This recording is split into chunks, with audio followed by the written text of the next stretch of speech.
and welcome back to another episode of the Drunken Cryptids. I am your host, Matthew, and I want to give a shout out real quick to blademedia.com. Thanks, Dylan, for making our graphics for us, man. I appreciate it. You do a great job. If y'all need anything done graphic-wise, internet-wise, whatever needs websites, go to blademedia.com. They'll get you hooked up, taken care of. Also, we're going to be at the Arkansas Paranormal Expo this October, the 26th and 27th in Little Rock.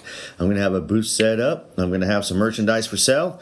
And we're going to be doing interviews and meeting the guests and meeting the speakers. And we're just going to have a good time. Come on out, do a meet and greet. You can meet me, possibly meet Jacob as well, possibly have the kids with me. So come on down and we'll have a good time. Also, follow us on TikTok. Follow us on Facebook. Going to get the Spotify up and running. It may be up and running by the time this episode drops. Podcast time travel. So I'll have all links and everything posted as well. Yeah, let's see here. Make sure I got all the stuff. Gunner, man, y'all give a shout to Gunner, the man behind the magic. He's doing a great job of doing all the editing, cutting, slicing. Wonderful. I can't brag about Gunner enough. Gunner, I appreciate all the hard work you're putting into it. I'm just the voice. Gunner's the magic behind everything else.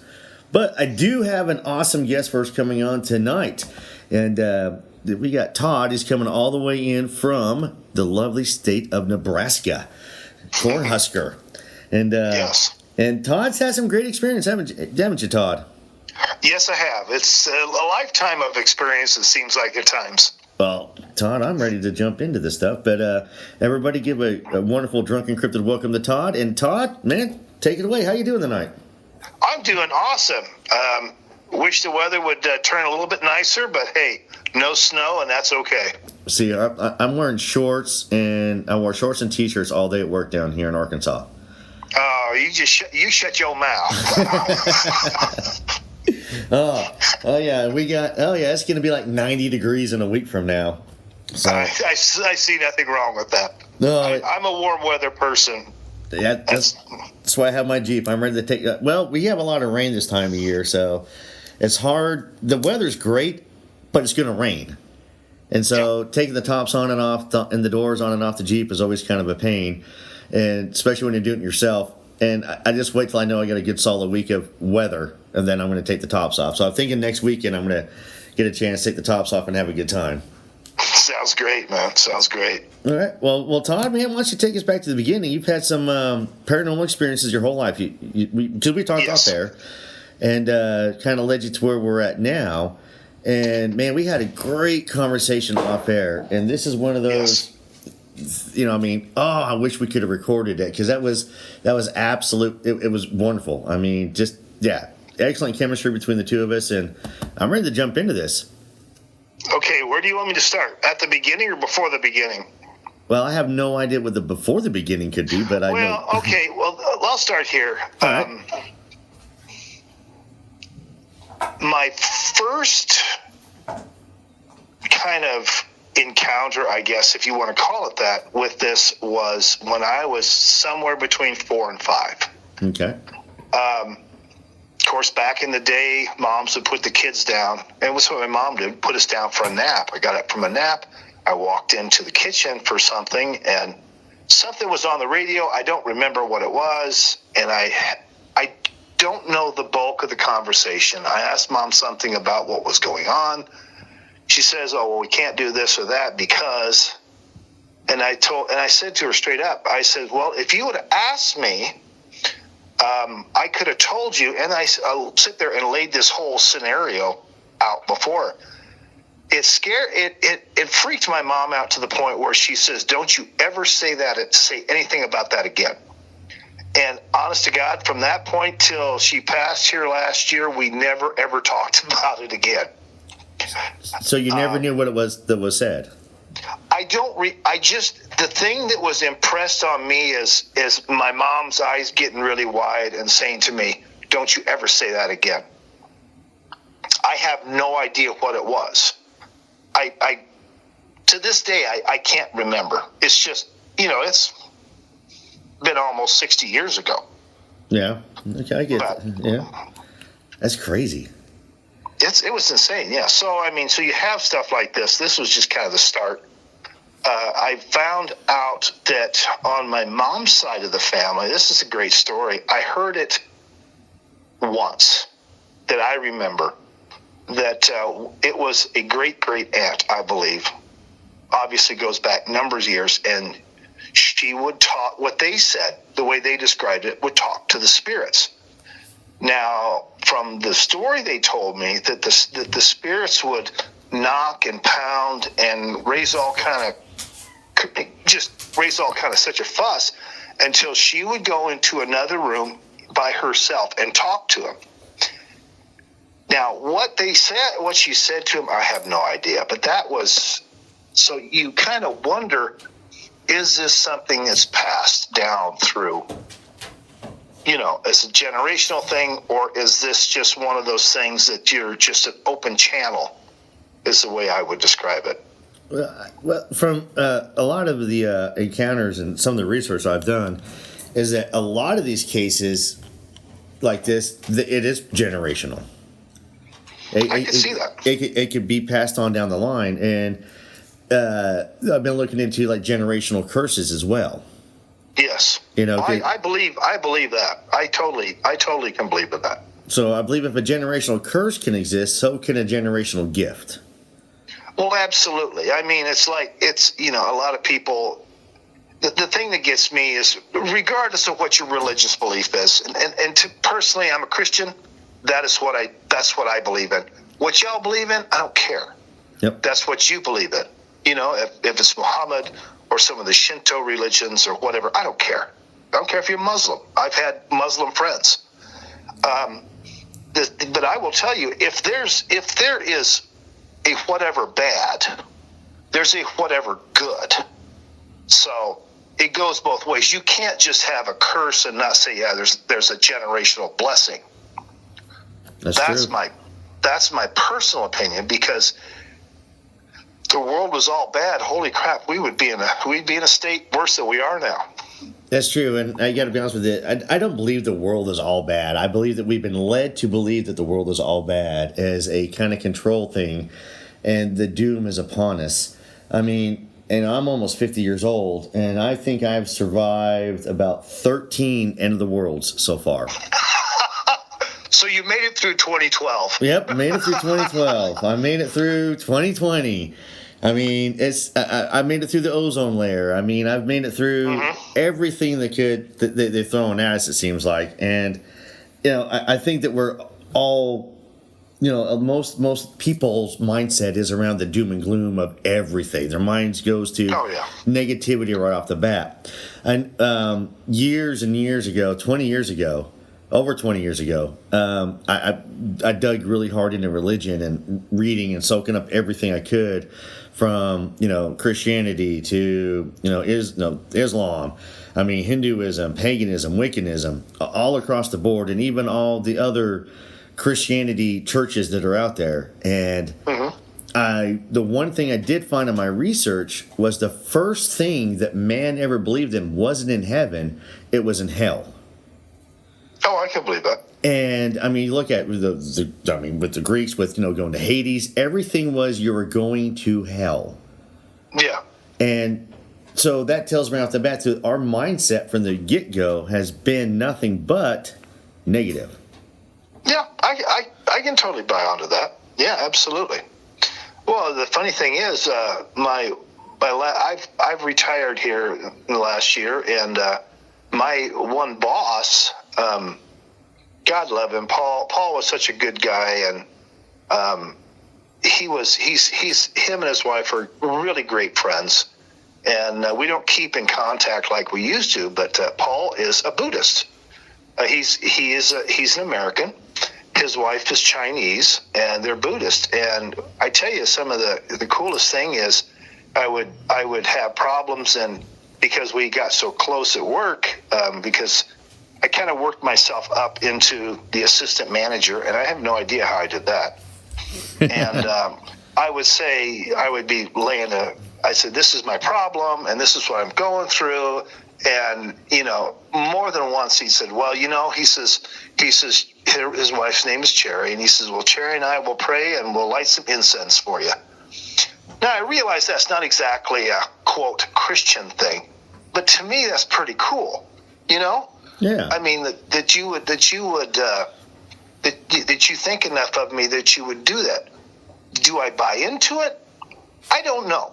There's a lot of unknowns out there, but I'm sure not going to say, oh God, no, don't do that, because at the end of the day, that is a disrespect to what they believe. And I don't think we should disrespect each other in that context, No, I'm 100% with you on that one. I'm all about not disrespecting anybody's beliefs as long as there's no, harm or immoral that comes along with it.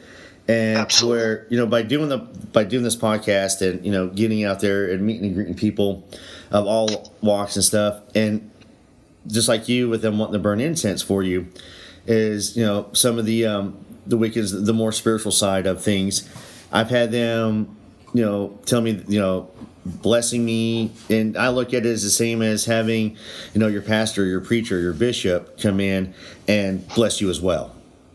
Yeah. I think we as Christians, I mean, this is my personal view, I think we're too stuck on ourselves. I don't mean that in a bad way, but, what we're doing is all good, and what they're doing is all bad. And I know the Bible says that you're supposed to love people, love one another, love your neighbor. Who's your neighbor? Criminy, that's everybody. Yep.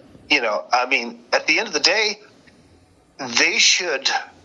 whomever should look at the way I'm living and the things I'm doing and the blessings that are coming into my life, and they should say, well, that's a pretty good thing right there. Maybe I want to do this, or I want to be a Christian. And, and you got to live out your faith. I don't care what it is. I think there's a lot of people out there that are not really doing that. Couldn't have said it better myself, Todd. Could not have said it better myself. I really have. I don't care. I've had Islamic friends, Buddhist friends, Jewish friends. A really, really, really good friend of mine who's passed here about 4 years ago. Steve Meyer was a very good friend. Helped me through a lot of stuff, and the guy was a Jew. And always gave me some good information. And never looked down because he didn't believe like I did. It's just, to me, at the end of the day, it's about respect, and I don't think there's a lot of that going around anymore. No, unfortunately there's not. It seems to be either you believe what I believe, or I'm going to make your life miserable. Yeah. And I remember a time growing up to where, it was cool. That's your belief. Rock on. I'm going to hang out with you anyways, Absolutely. It's totally gotten away from it. But let's jump back into a little paranormal thing, because I think you and me would talk about that topic right there. That'd be a whole other episode right there. Yeah, I think so. But it's the paranormal stuff. It's just, I will say, just to begin this with, I have never felt anything uneasy in any place or anything that's happened to me. Now, have people described stuff? Hey, this is going on, or something like that? Yes. I have felt ill feelings, or not uneasy feelings about a place or a house or something. Yes. But anything that I've run into has never scared me. I was in high school. You'll love this one. We never talked about this one. all right. I was in high school, and long story short, my dad, it was an old house built in the 40s, but we didn't have a shower. So it was a duplex, so we took over the whole house for the family. So my dad made a impromptu shower in the basement on the other side, which was great. Okay. It was big, and it had the washer dryer stuff hook up down there. So we made a shower down there. I got off work, whatever. I got ready. I'm going downstairs, and I got to turn to go downstairs, and I heard sound like something fell and hit each one of the steps as it went downstairs. Well, there was cans of stuff on a shelf. Well, it just must have been a can of something that fell off. It's just one of those things. Yeah. Never found anything. I looked around for 20 minutes on the floor, under stuff, this and that. Never found anything. And it was loud. These knocks were loud. It wasn't soft knocks. It was bam, bam, bam, bam, bam. It's just like something was going downstairs. I have no idea what it was. Could have been somebody like maybe running down the stairs. It sounded like you took a can of vegetables, okay, and rolled it. It was a slow methodic thump, thump, thump, thump, and it went to the bottom. And that's why I thought it was a can of something, or something fell. Never found anything. But when that happened, I never felt ill at ease or uneasy about it. Nothing ever like that bothered me. It wasn't a fear factor kind of a thing. Okay. It's not the first time I've heard somebody say that as well when it comes to having some of these experiences, and we'll get a little bit more into why you do have these experiences. But I don't want to spoil anything for the audience. But I do know that some people, and very few of you, are able to go in these situations and not have that unease, that fear, or anything like that at all. I know I've had some paranormal experiences to where it creeped me out, and I've had paranormal experiences, when I was younger, they creeped me out. Now, as I got older, it always seemed to be like, oh, so this is what we're doing now, Yeah. And I'm the first one. I consider it a blessing. It's that there was never anything that's happened. There was no fear related to it. That there was nothing malevolent or that wanted to come and the boogeyman wasn't down there. Or however you want to say it. Yeah. The boogeyman is always around the corner. Yeah. Yes, he is. But yeah, it's been stuff like that. I mean, noises. I've seen stuff. Been touched, which was the craziest thing, because that happened here a little over a year ago. We had the gal I was working with, Brooklyn, asked me. They said they were going to get ready. They were going to get together early for Christmas. And did I want to come down to her house, which was about 20 miles away, a little town here in Nebraska? And I said, sure. So I came down there, and she had said that there was stuff that went on. Well, sometimes, some of my kinfolk are from Missouri, so Missouri's a show me state. So I go into it open-minded, but kind of questioning. Yeah. Got into the house, and we had dinner or lunch and this and that, and met some of the family and had a drink, and I mean, just stuff like that. They had left, and we were sitting and talking about some stuff, and you could feel the layer of the house. The top floor was one thing. The bottom floor was something completely different. Kind of like a layer cake. One cake's vanilla, one piece is chocolate. That's the best way. Oh wow! Never. Yeah, I mean not that it was anything bad that I perceived, but you could tell there was a layer upstairs and there was a layer downstairs. That's the best way I can describe it. So totally different energies upstairs. Absolutely. Two different energies from top to bottom. Never thought anything about it. Went back. Now I live in an apartment with my roommate Alex, and Alex was in and out, and he's 20-some years or 25 years old. What 25 years old? I remember what I was doing at 25. All right.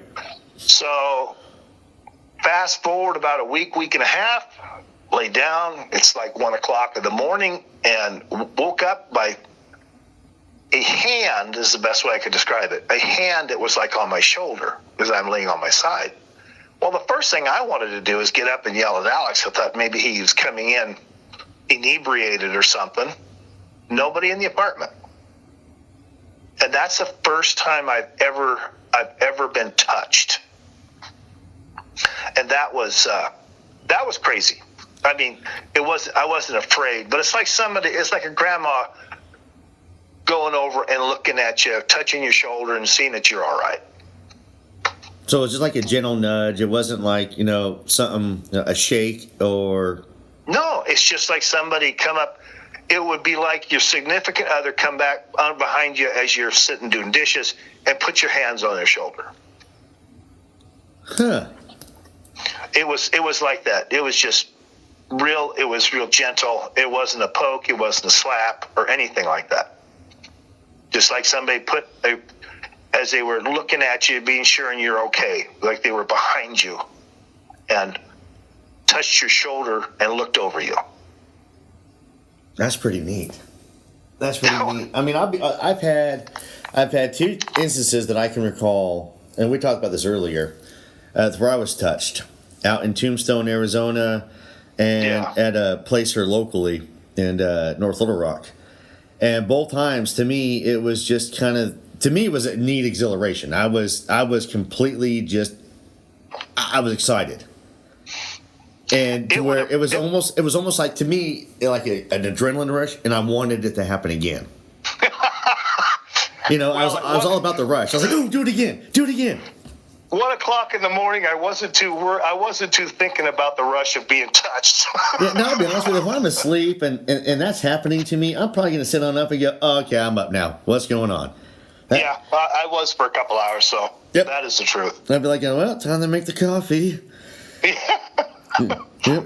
Be changing the name to the Coffee Cryptids, But, I've been married 3 times, married and divorced 3 times, and middle wife. We lived in a house built in the 50s in Grand Island, and she talked numerous times about the story, what she called the old man in the basement. She said she had dreams about him occasionally. If the house was, she said, the way she explained it, if the house got too disorderly, she would have a dream about it. And then she would go through and pick stuff up, and we'd clean stuff and this and that. And I've heard these stories for years. Now, again, I feel things. I know things. So, you kind of go, I think it's like, babe, you want to say, babe, I think you've jumped a cog here. Never thought anything about it. Huh. Fast forward several years. Like I say, we lived there 10 or 13 years. And so we're sitting there. It's evening. I think it was in the fall because, how the lights, it just gets dark way too early. And I'm sitting there doing dishes. Now, the back door came into a landing, and you could either go downstairs or you could come into the kitchen, right? Right. So it was just definitely old school 50s. So there's this landing. He goes downstairs, or you turn and you come into the kitchen. I'm sitting there doing dishes. And, I'm not paying any attention to anything. I'm kind of thinking about a whole lot of nothing, and I'm doing it. And I picked up a dish and washed it. And I put it over to dry, and out of the corner of my eye, there the old guy was. I seen the shadow walk past the door and go downstairs. And that's the first time I've ever seen anything, physically seen anything. It was just a gray mist. I mean, the best way I could describe it. And it's like, wow, I am totally wrong here. Kind of missed the boat on that one. Okay, so what's funny, you mentioned the gray mist, and what caught my attention on that one was our former producer, who everybody by the time this recording comes out knows that unfortunately passed away, and he swore up and down he was a believer into the paranormal and cryptids, but he never had an experience. He was kind of fascinated with it. And then we started talking one night, and I'm going to try and find, we did a test recording at the very beginning of all this, and he goes in to describe this gray kind of mist that would hang out in the hallway of this house that he shared with his other his friend at the time. And he said we would just kind of walk around it. And he goes, it was there. And I was like, that is crazy. I was like, dude, you had a ghost. Yeah. Yeah. Well, and it's the only other thing I seen was first wife and I bought a old house in Grand Island. This house was built in 1900. Beautiful old Victorian type house.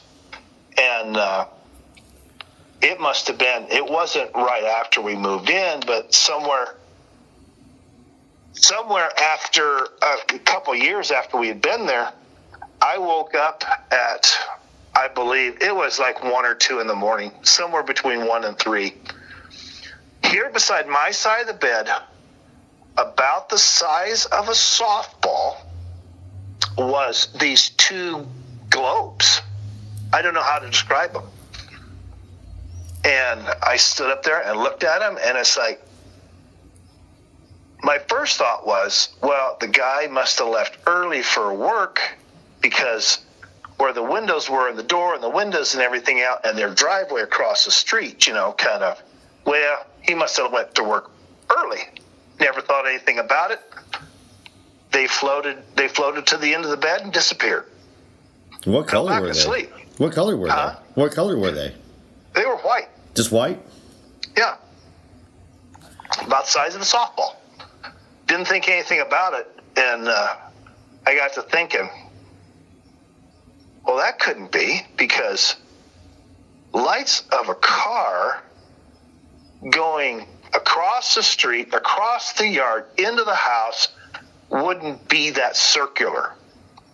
Yeah, no, it'd be a lot broader, and yeah. Yeah, it would be a spray of light. No, this was concentrated, like you would be standing 10 foot away in a somewhere dark, and somebody would turn the old style lights on.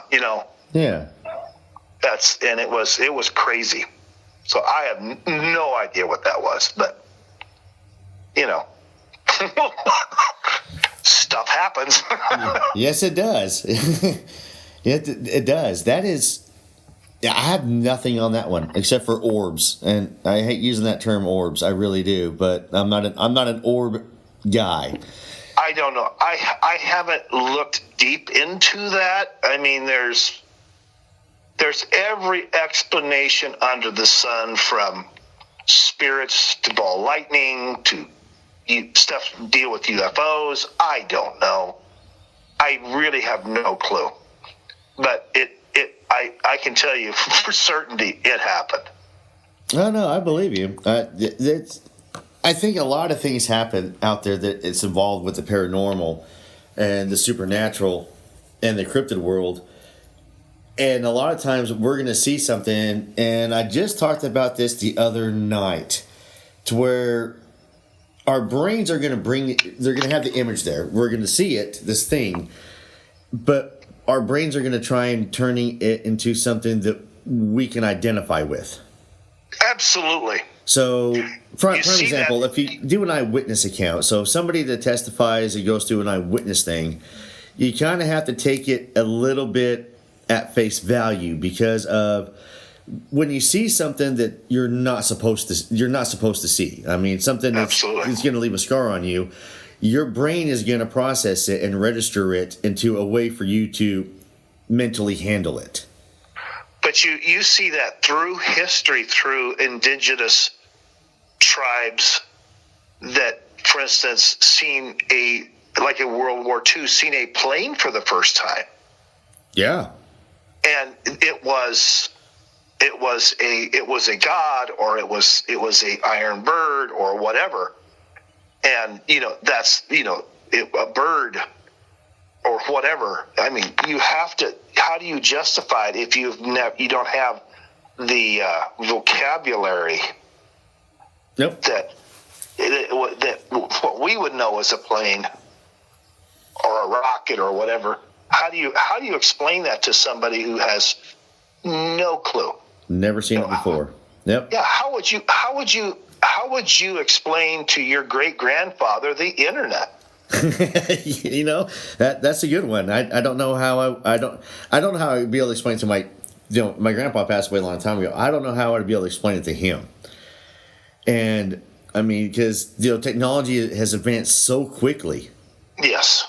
For us, and to where even I'll be honest with you, 25, no, probably further back. I remember when the internet was first coming out, and it was, where we could use it at home and stuff like that. Not this, where there was something already there. Obviously, I mean our generation's already seen war games, but there's something too.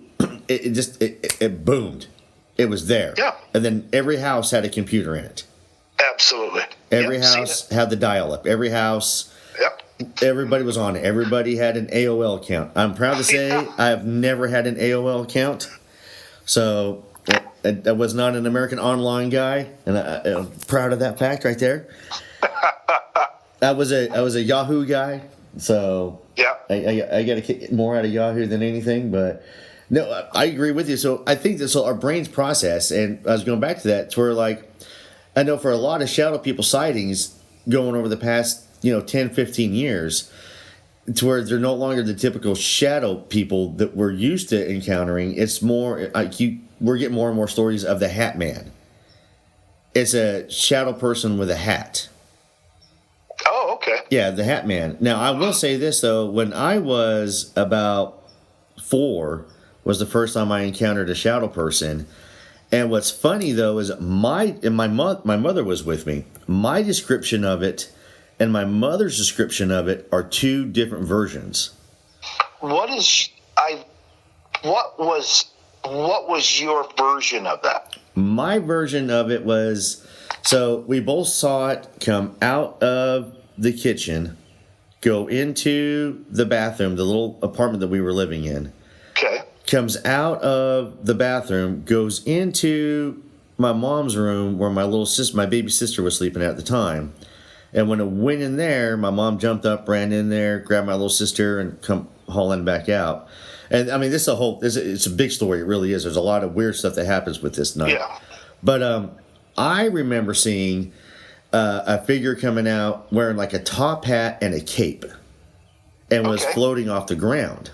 Now, my mom agrees that it was floating off the ground, but she didn't see a cape, and she saw it had not a top hat, but I'm trying to remember, almost like a patty hat. Okay. So both of us, me being, 4 to 5 years old, and my mom not being that age, obviously, are seeing the same thing, but but with a different description. I could see that. The reason I ask you this is we lived over on 3rd Street till I went into junior high. And I have a brother that's 3 years older, and we lived like on the edge of town. So mom and dad, we moved closer to the high school and to the junior high. And I remember as a kid, I don't remember seeing anything, but there was always this thing, something about the man in the corner.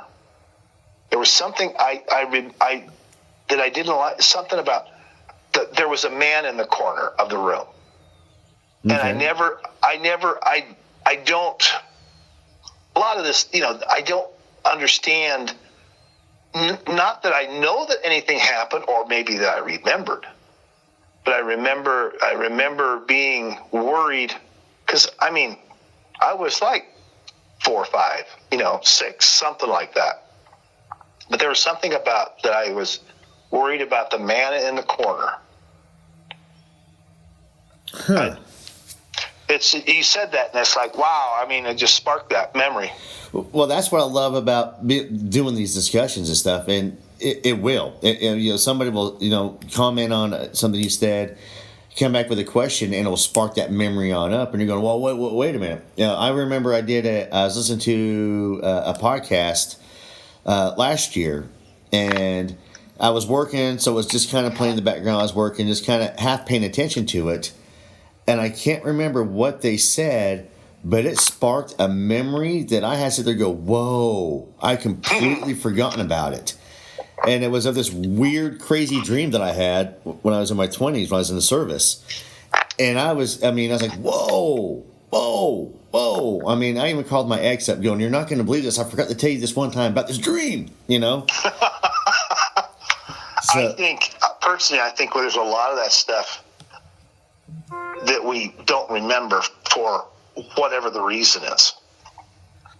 Yeah, I mean, I don't remember everything from when I was younger. I remember highlights of stuff, but I don't remember everything. Yeah, I like that. It's a good term, highlights. I have lots of highlights from when I was younger, but not everything. And I think as the further back we go with our memories, I think that they turn more into highlights. And the bonus about the highlight, though, is that you're able to get those details out of a highlight. Where if you're remembering everything, you're not going to be able to pull all those details out. Oh, absolutely. You know? Absolutely. But you said something today earlier when we were talking on the phone, though, and it's been sticking with me all day long. And it's about, I'm just going to go ahead and get the spoiler out there right now for everybody, but being a medium. See, I think that term is overused. The way I describe it of myself, if I had to put a definition, I'm a seer. I see stuff. I know stuff. And usually if somebody asks me something or I tell somebody about something, well, I know stuff. I can't say as I sit here and talk to spirits and what you would typically, I guess, at least from me, would think of. I know stuff. Prime example. My third wife, she moved from Florida to Nebraska, and we met in Wood River. She was a traveling CNA. And it was like it was a second or third contract. And we got to go in together. And I told her one time, she talked about her mom and this and that. And she was real close to her mom, and her mom passed. When her mom passed, she actually left Florida because family stuff, it just wasn't a good place. You know what I mean? Yeah. So I said to her, of course, there's a whole backstory to this, but I said to her, I said, and she knew a little bit. She knew that I knew stuff and that kind of stuff. And I said, well, I says, your mom's always with you. She sits there and she kind of follows you around at work. And that was the basic conversation. She said to me, she says, well, what is she wearing?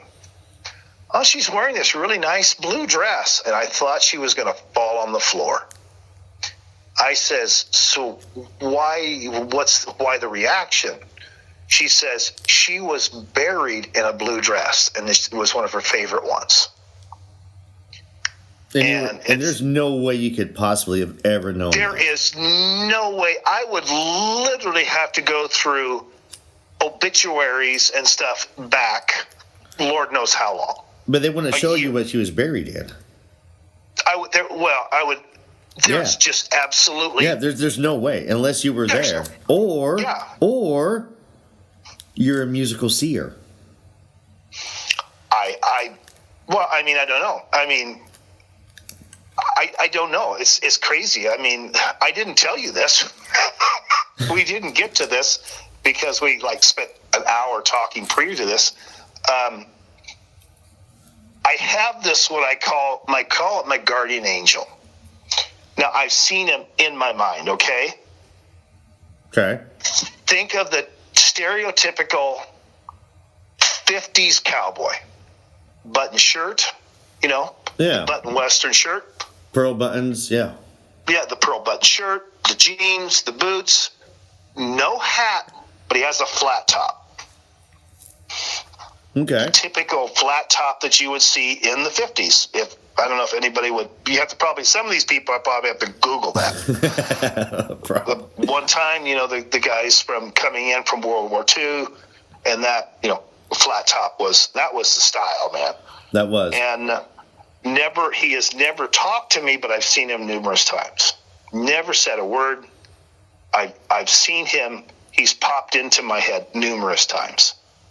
I don't know. The only thing I think of is he's got to be looking out after me. Has he done something to like protect you or to guide you or show you something? I have. If he has, I have never recognized it. But it was one of those. When I seen him, very stoic, neutral look on his face. So it's not happy. It's not mean. Kind of right there in the middle. It's always my feeling was when I see that he was there looking out after me. Wow. But but when you start, at least with me, when you start opening the door, I guess would be a good way to say it, to see stuff, then everything comes. It's a choir, and everybody's singing a different tune. That's got to be overwhelming. I went into Walmart one time when I first kind of noticed this. I went into Walmart and I could see, you could tell how people were feeling what they were doing across the factory that I worked at. You know what I mean? Yeah. And we're talking, the factory was 50, 60 million square feet, big factory. And I noticed that I could tell people would pop into your mind and you knew they were doing this. So what do? You say a little prayer for them. What else do you do? Yeah. And that's what I did. And I went into Walmart one time and it was literally sensory overload. There's so much emotion there. There's so many people. I don't know if there's that many people, but the energy from that was overwhelming. I got my stuff done, but it was definitely, wish I would have made a list so I got everything. It's just once you start opening that up, then and they know that you're a channel or whatever, however you want to say it, that everybody jumps on the bandwagon. So going back to the third wife, she come home one night. She says her one nursing director said she lost her daughter to suicide. I said, well, that's terrible. How terrible is that? I'm a dad. Yeah, that would be horrible. I cannot imagine. As a parent, I cannot imagine that. I can't. I mean, my mom always said you're not supposed to. You're not supposed to outlive your kids. Yep. Was one of my mom's and she's absolutely right. I didn't think anything more about it, and fast forward a couple of weeks, and she came to me, and everything's fine. She's good. She's happy. She's in a peaceful place, et cetera, et cetera. So I told that to her, and she says, "Oh, you got to tell her."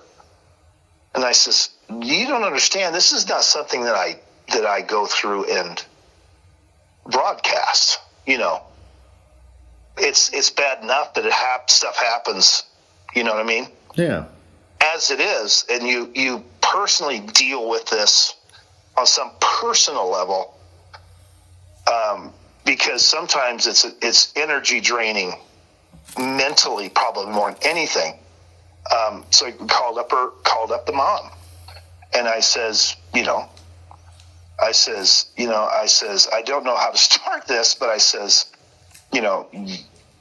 your daughter, I says, I know things. And I says, your daughter came to me and she's at peace. She's good. She loves you. Everything's good. She's in a good place and all, that kind of stuff. And I told that to her, and she says, she said, we thought that. We really thought that. I thought, well, that's cool. Yeah, that's cool. You were able to bring that family some peace. I mean, that's got to make you feel good on the inside.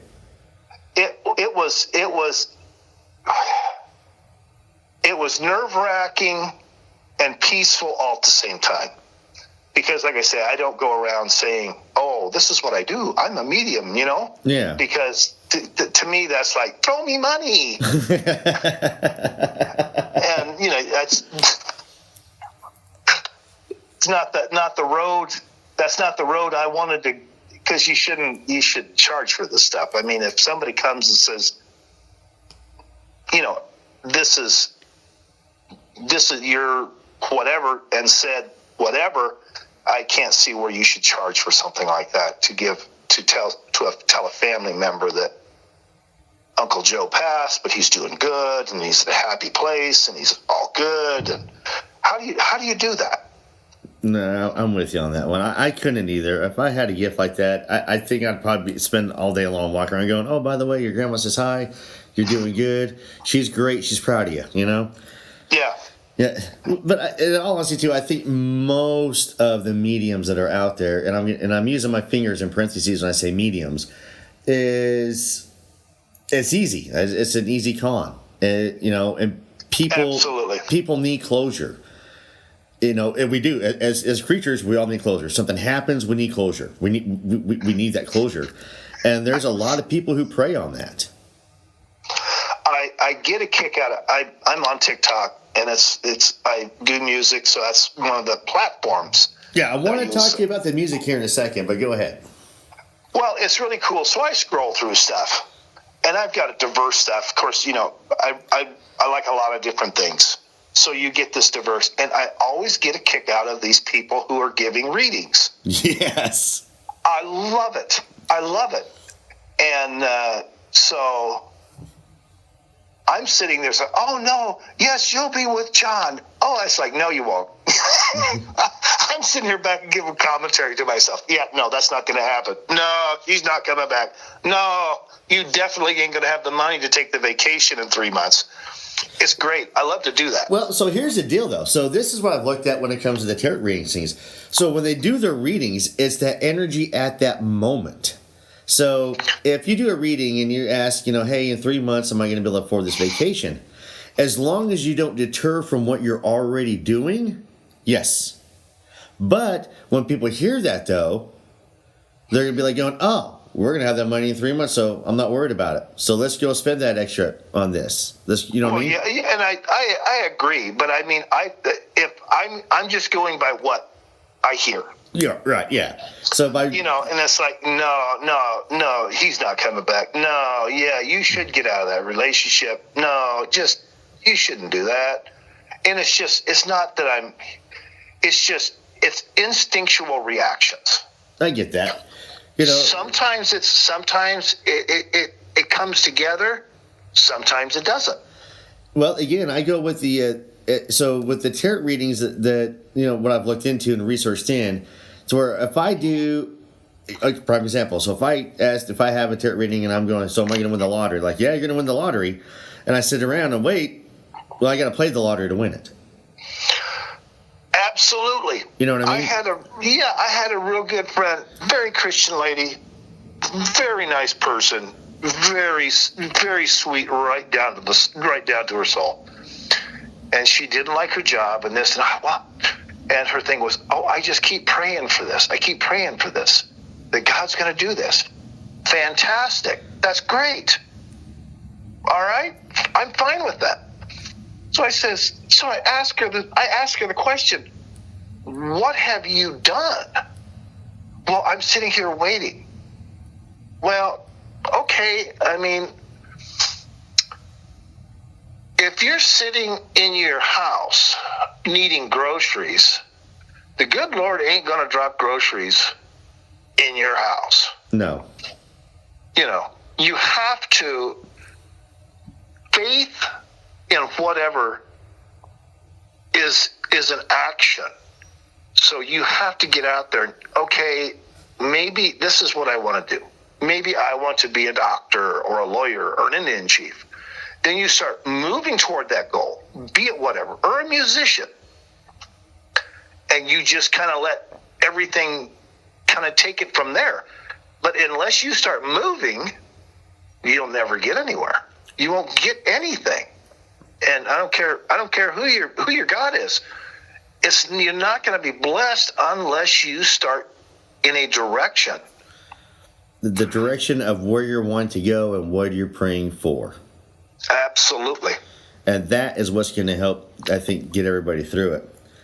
Man, yeah. Todd, I could keep doing this all night long with you. I really could. I seriously, this is amazing. I'm super stoked. I want to do another episode with you down the road. I want you to know that. Sure. Absolutely. Yeah, you be down for that? You be down for another episode? Absolutely. I have one last thing I want to say to you, sir. Well, I want you to talk about your music real quick. I will talk about my music. I have one thing that I do want to say to you before we end this, and it's specifically for you. Okay. I've been doing music all my life. Grade school, junior high, high school. I really started playing guitar in my 40s, late 40s, early 50s. Really? And looking at your TikTok, I mean, you do great. All self-taught. Totally all self-taught. It's rough. It must have been about 40. I started playing, just piddling around with it. Decided this is something that breaks my stress. Some people game. My son games. That's the way he breaks the stress from his work. That's fine. So that's why I started doing it. Decided to get more serious about it. And everything that you hear is purely my sound. And I had an industrial accident about 4 or 5 years in, and almost cut my ring finger off. Ouch. So now I have to. Honestly, it cut so fast and so quick and so deep, I never felt it. I didn't even know I cut it. I actually felt on a sharp part when I was in the factory I was at, but it cut through the tendons and everything so quickly, or the nerves so quickly, never even knew it. Didn't even know I was bleeding until one of the guys come back and was letting all those parts and was like freaking out about it. And it's like, oh, yeah, there's like, you got a glove of blood here. So I had to relearn everything that I learned. So the sound that you hear and the way I play, absolutely unique. You'll never find anybody who plays like that. I'm not gonna lie, I like it. I noticed you'd hit a couple likes on my TikTok. I love watching. I honestly love the Drunken Cryptid. That is so cool. You never know what's coming up. I appreciate that. I try and keep it lighthearted and get a little serious about a couple things, and I try and keep it short and sweet on the TikTok. But you kept popping up on there, and so I jumped on over, started listening to some of your songs. Like going, oh, this is pretty awesome. So I'm glad we got connected, and I'm about to explore everything further on down the road. I know that much. And we are going to do another episode. We're definitely going to do another episode. And I'm going to post your TikTok in the description of this episode. Awesome. Thank you. I appreciate it. Yeah, I think music is something important for people, and I want to share it with the world. Music literally has saved me from a lot from myself. Yeah. If it wasn't for that, I would have been gone a long time ago. The Doobie Brothers sang it best when they said, music is the doctor. That's right. That is right. Yep. Okay. Your producer friend, right? Who passed? Correct. He's doing fine. He misses you, and he loves you, and he's looking out over you. That's what I needed to say. Thank you, Tom. He's there with you, bud. He really, really is. No kidding.